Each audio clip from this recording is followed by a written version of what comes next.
Hello and welcome to Husch Blackwell's Labor Law Insider Podcast. I'm your host, Tom Godar, and together with my Husch Blackwell colleagues and thought leaders from around the country, we will discuss and explore the ever-changing issues in the world of labor law. President Biden promised to be the most pro-union president ever, and he is fulfilling that promise. The next 4 years promises to be a wild ride, so buckle up and join us on the Labor Law Insider Podcast. Welcome back to the Labor Law Insider Podcast. I am really excited to be joined by Rufino Gaytán, my colleague and friend who practices out of our Houston Husch Blackwell office. Recently, Rufino and I talked about resolutions to maintain a union-free status and spent a few times on a couple of resolutions, partly training our supervisors and also reminding employers and our friends that listening is a really important art in the area of maintaining a pro-employee shop. Today we're going to explore a couple of more resolutions with Rufino, and so let's get started right away. Well, there's an old saw that you're given 2 ears and 1 mouth, and you have to listen. So let me try on with your wonderful last statement, this segue, to another potential resolution. I resolve to spend the next 6 months listening to my employees, offering them opportunities for critical input, offering them opportunities to suggest changes and improvements to their workplace, to their compensation, to the flexibility they enjoy, and to the overall employee engagement, and to respond to that input. Is that realistic? Is that a resolution that somebody can make, or is that like saying, I resolve to bring world peace? Well, no, I think it's a very realistic resolution. And not only is it realistic, but I think it's also necessary. When I advise clients during union organizing drives, one of the talking points that is very common in all of these drives is this idea that if you bring in a union, you're bringing in an outside party, and we no longer have this direct relationship with you as our employees. If you come to me with, seeking an exception to any sort of a policy, it's not something that I can automatically give you because I know it's what you want and it works for us. I have to make sure that your union is on board with that exception as well, and it doesn't create problems for us on the union front. When you as an employer have already created a culture where employees are free to come to their supervisors, discuss problems, concerns, provide feedback on how to improve, safety or employee morale, all of those things, you have that culture, that talking point really hits home. And it's a talking point that it's not even really a talking point, right? You're just pointing out to employees, here's what you stand to lose if you do introduce a third party into this discussion.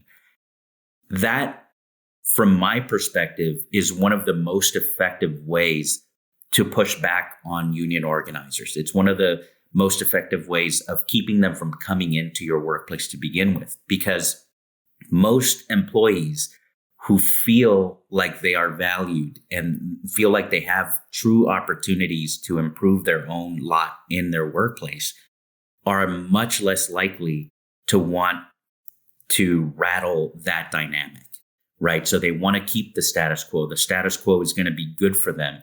They don't know what a union might actually do necessarily and how it might change that dynamic for better or for worse.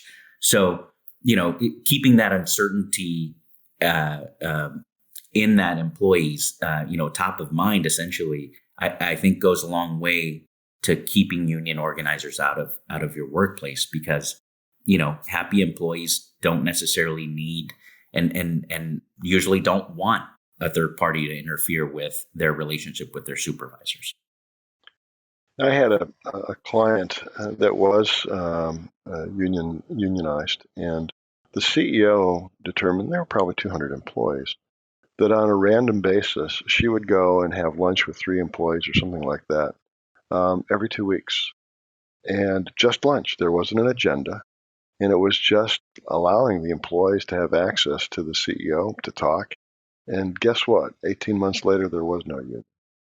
The ability for employees to say that senior level management is engaged in listening was a huge part, I think, of the message that luncheon shared. Let me round this out with just one more resolution. There could be others, but much of what we're talking about is the same. But this one's sort of a blocking and tackling resolution, which I think, especially with the changes that we're seeing through the changes at the NLRB, is probably essential for all of our clients. So let me try it on and see if you agree. I resolve to review my employee policies and handbooks and to make sure they do not run afoul regarding the new employee confidentiality, communications, and discipline standards now being enforced by the National Labor Relations Board. Employee handbooks are, one of the most, if not the most important document that an employer can have. It actually is a form of communicating with your employees. And the most important thing is, it may not even require that you make any changes, but I always recommend annual reviews of employee handbooks and workplace policies. For one, you want to make sure that they're still accurate, right? So there's nothing worse really than putting out a policy that doesn't actually get followed in practice. So if you've got one of those that comes up over the course of a year, now is as good a time as any to go back and look at it and say, hey, this isn't actually what we're doing. Let's revise the language so that it reflects the reality and it keeps employees, informed and well informed about what your policies actually are. The other point, which is what I think the premise of the question is, is everything in there still lawful? And as we've learned, whether it's, equal employment issues or harassment type issues, the NLRB standards are changing constantly from one administration to another in recent years. Do you have any concerns about the legality of any of your policies?